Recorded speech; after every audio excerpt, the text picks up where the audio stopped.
네, 안녕하세요. 주식은 역시 끼리끼리새 끼리십니다. 안녕하세요, 여러분들. 자, 이렇게 안 좋을 때가 있었나 싶을 정도로 주가가 쭉쭉쭉 떨어지고 있습니다. 저 기릿이 이제 유튜브를 시작한 지 2년 정도가 되었거든요. 그런데 2년 동안 가장 힘든 날이 바로 지금이 아닐까 이런 생각을 해볼 수 있겠네요. 오늘은 어떤 흐름이 나오는지 빠르게 살펴보고 끝내보도록 하겠습니다. 같이 공부하시죠. 렛츠 기릿!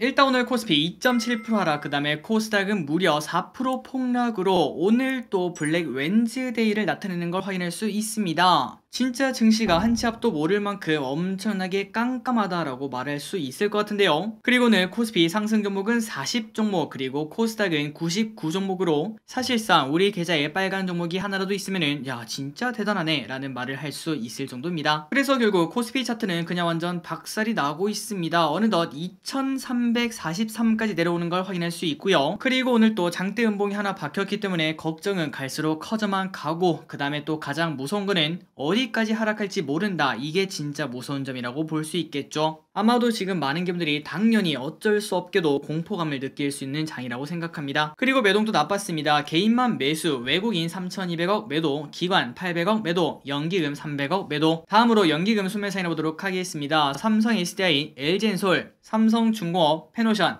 한국전력, 위 기업들을 이러한 장에서도 사는 걸 확인할 수 있고요. 오늘 시가총액 상위 종목들은 완전 박살이 났고, 특히 삼성 SDI가 무려 6%나 하락하는 등 오늘은 우량 주고 보고 그런 게 하나도 없었던 장이라고 생각을 해볼 수 있습니다. 그렇다면 이제 여기가 진짜 중요할 것 같습니다. 일단 지금 상황은 부정적인 게 98%, 그 다음에 긍정적인 게 2%, 이런 식으로 좋은 이야기는 하나도 없고 나쁜 소식만 오는 걸 확인할 수 있는데요. 하지만 저 기릿은 그 와중에 2%의 긍정적인 소식이 뭐가 있는지 그걸 한번 보도록 하겠습니다. 일단 어제 미국 증시는 2% 넘게 전부 다 상승 마감했습니다. 그래서 코스피도 야 이거 상승하겠구나 이런 생각을 했다고 볼 수 있겠죠. 하지만 웬걸 오늘 장이 열리자마자 전부 다 박살이 나는 걸 확인할 수 있었고, 그리고 오늘은 아시아 증시 그 다음에 미국 선물 전부 다 빠지는 것도 확인할 수 있었습니다. 그런데 우리가 조금 뒤에 확인할 수 있다시피 아시아장이랑 미국 증시가 지금 이제 빠지고 있는 건 맞는데 코스피가 특별히 더 빠지고 있는 걸 우리가 또 확인할 수 있어요. 그 이유가 뭔지 일단 한번 보도록 하겠습니다.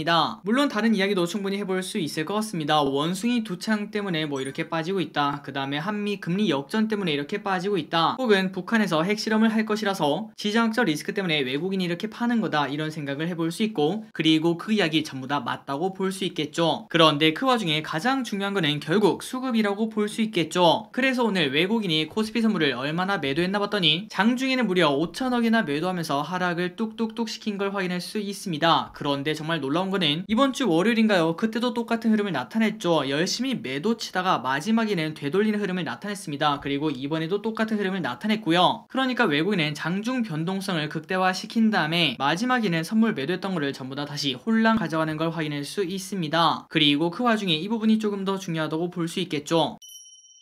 우리가 월요일날 확인을 했었습니다. 그때 당시 외국인은 주가 하락에 베팅하는 풋옵션은 전부 다 매도하고 그 다음에 콜옵션을 매수하는 걸 확인할 수 있었는데 오늘 또 마찬가지의 흐름을 나타냈죠. 그래서 저 기릿은 개인적으로 이러한 의심을 해봤습니다. 최근 들어 한국장이 그냥 특별히 안 좋은 이유는 여러가지 요인도 분명 존재를 하겠지만 외국인들이 수급을 극대화하기 위해서 풋옵션을 팔고 그 다음에 콜옵션을 대규모로 사들이는 그러한 작업을 진행 중이라고 개인적으로 생각하고 있습니다. 물론 이거는 저 기릿의 정말 짧은 추측이고 생각이기 때문에 당연히 틀릴 수도 있겠지만 저 기릿의 개인적인 생각으로는 어느 순간 보면은 외국인은 상방 포션을 전부 다 구축하는 걸 확인할 수 있을 거고, 우리 모두가 공포에 질려있을 때 V자 반동으로 쭉 올라갈 수도 있지 않을까라는 생각 해볼 수 있겠네요. 하지만 이거는 희망 회로를 너무나 많이 돌렸다 이런 생각도 해볼 수 있을 것 같습니다. 이런 자료를 바탕으로 기르분들도 한번 생각을 해보시면 좋을 것 같습니다. 그리고 플러스 미국 증시가 지금 현재 빠지고 있습니다. 그 이유는 바로 이것 때문인데요. 오늘 저녁 뉴욕 증시가 열리면은 파월 연준 의장이 의회에서 증언을 한다고 합니다. 여기서 어떤 이야기가 나오느냐 거기에 따라서 증시가 출렁출렁 한다고 볼 수 있겠죠. 그러한 불안감 때문에 지금 현재 뉴욕 증시가 빠지고 있다고 생각을 해볼 수 있고, 하지만 저 기릿은 증시가 어떻게 반응할지 모르겠지만 좋은 이야기가 나올 거라고 생각을 하고 있습니다. 그 이유가 무엇이냐면은 대표적인 매파라고 볼 수 있겠죠. 말 그대로 진짜 공격적인 사람이라고 볼 수 있는데요. 하지만 이 블러드 여는 총재가 어제 우리가 이 뉴스를 확인을 했었습니다. 미국 경제가 나쁘지 않기 때문에 금리 인상은 계속해도 된다. 물론 우리가 이 기사를 봤을 때 야, 금리 인상이 계속된대, 진짜 망했네 라고 볼 수 있겠지만, 그런데 지금 더 중요한 거는 사실상 금리 인상은 기정사실이고, 우리가 지금 가장 걱정되는 거는 결국 경기 침체죠. 금리가 이렇게 올라가다 보니까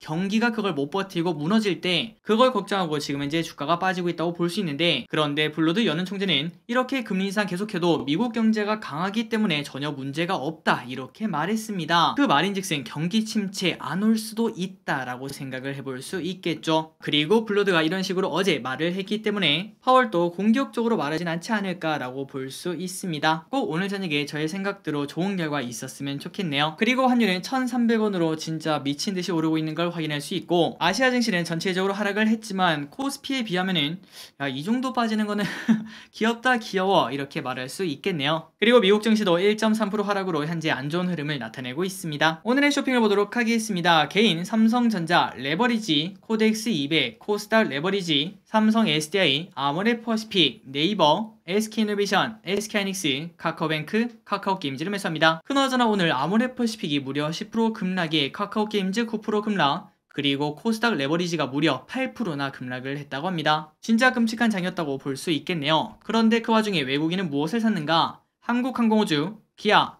삼성중공업, 레버리지, 셀트리온, 현대차, LNF, 휴림로봇, SOL, KT, LG디프를 매수하고요. 마지막으로 기관은 SK하이닉스, 셀트리온, 에코프로비엠, 페노션, 한국항공우주, OCI를 매수합니다. 다음으로 주 일정을 보도록 하겠습니다. 내일은 5월 PPI가 발표가 되고 위메이드에서 미르M을 출시를 한다고 합니다. 그리고 금요일에는 스마트 팩토리 컨퍼런스 엑스포가 개최가 되고 백화점 여름 정기 세일이 예정되어 있다고 합니다. 오늘의 키워드를 보도록 하겠습니다. 원숭이 두창 빼놓을 수 없겠죠. 그리고 비료, 사료, 원자력. 자, 우리나라에 결국 원숭이 두창 의심자가 한 명 나타났다고 합니다. 그러다 보니까 미코바이오메드 상한가 도착, 블루베리 NFT 상한가 도착. 참고로 블루베리 NFT는 야, NFT랑 뭔 상관이야 라고 생각할 수 있겠지만, 이 친구가 바로 예전에 유니더스라는 기업이죠. 맞습니다. 콘돔 회사입니다. 그래서 원숭이 두창이랑 좀 관련이 있지 않겠나, 이런 생각이 상한가에 도착하는 걸 확인할 수 있고요. 다음으로 녹십자 MS 26% 상승, HK이노엔 11% 상승. 그리고 비료사료 관련주가 좋은 흐름을 나타냅니다. 식량 수출 제한 소식 플러스 장마철에 도입해서 비료 수요가 증가할 거다, 이러한 생각에 누보 16% 상승, 효성 OMB 7% 상승, 현대사료 상한가 도착, 한일사료 7% 상승. 그리고 오늘 원자력 관련주가 좋았습니다. 정부가 원전산업 지원 방안을 발표했다는 이런 소식에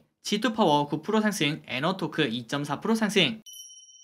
다음으로 개별 종목을 보도록 하겠습니다. 오늘 철강주가 쭉쭉쭉 떨어지는 걸 확인할 수 있습니다. 철광석 가격이 하락하고 있고, 그리고 철강 가격도 하락폭이 확대가 되고 있어서 이익 감소가 되지 않겠나, 이러한 우려의 하락을 피하지 못했다고 합니다. 포스코 3% 하락, 현대제철 4% 하락, 동국제강 5% 하락, 아주스틸 4.8% 하락. 다음으로 반도체는 여전히 안 좋습니다. 3분기 디램 가격 하락 전망, 그리고 마이크론 목표 주가 하향 소식에 SK하이닉스 3% 하락, 삼성전자 1.5% 하락, 한미반도체 8% 하락, DB하이텍 8% 하락. 그리고 우주항공이 오늘은 좋지 않았습니다. 누리호가 발사가 되었지만, 하지만 뉴스에 팔아라, 그런 이야기라고 볼 수 있겠죠. 한국항공우주 4% 하락, 하나에어로스페이스 9% 하락. 다만 우리가 지난번에 공부했던 대로 최근 들어 주가가 많이 올랐기 때문에 뉴스에 팔아라 흐름이 나올 수 있다는 거 충분히 우리가 같이 확인을 해봤었죠. 그리고 결국 이런 흐름이 나오는 걸 체크할 수 있습니다. 하지만 결국 우주항공은 아직까지 끝나지 않았습니다. 2030년 좀 멀리 남긴 했지만 그때는 달 착륙까지 목표를 삼고 있다고 하는데요. 그리고 최근 들어 전쟁에 대한 관심도 높아지면서 방산주와 우주항공은 거의 붙어있기 때문에 계속적으로 공부할 필요가 있다고 생각합니다. 고로 이렇게 주가가 떨어지고 바닥을 다지면은 그때는 또 우리가 장기적으로 볼 매수 기회라고 볼 수 있겠죠. 다음으로 은행 관련주는 좋지 않습니다. 대출금리 인하 압박 등의 하락을 하고 있다고 합니다. KB금융 4% 하락, 하나금융지주 5% 하락. 그리고 무상증자 소식 나오면 그냥 상한가를 가는 걸 확인할 수 있습니다. 어차피 이럴 거 그냥 우리나라 전부 다 무상증자해줬으면 좋겠네요. K옥션 상한가에 도착합니다. 그리고 2차전지 관련주인 원준 14% 급등, 포스코케미칼과 442억 원에 해당하는 장비 공급 계약 소식이 나왔다고 합니다. 그리고 화장품 관련주인 아모레퍼시픽 10%나 급락합니다. 증권가 중국 봉쇄 영향의 실적 부진 전망에 아모레퍼시픽 크게 급락하는 걸 확인할 수 있습니다. 마지막으로 카카오 여전히 좋지 않습니다. 68,500 500원까지 오는 걸 확인할 수 있는데요. 결국은 주가가 뒷걸음질 치다 못해 시총 10위 밖으로 밀려나갔다고 합니다. 기아가 10위로 다시 올라갔다고 하네요. 자, 오늘의 시황전은 여기까지 끝났습니다. 항상 이렇게 같이 공부해주셔서 진심으로 감사합니다. 큰 힘이 못 되어서 진심으로 죄송합니다. 지금까지 길이 있었습니다.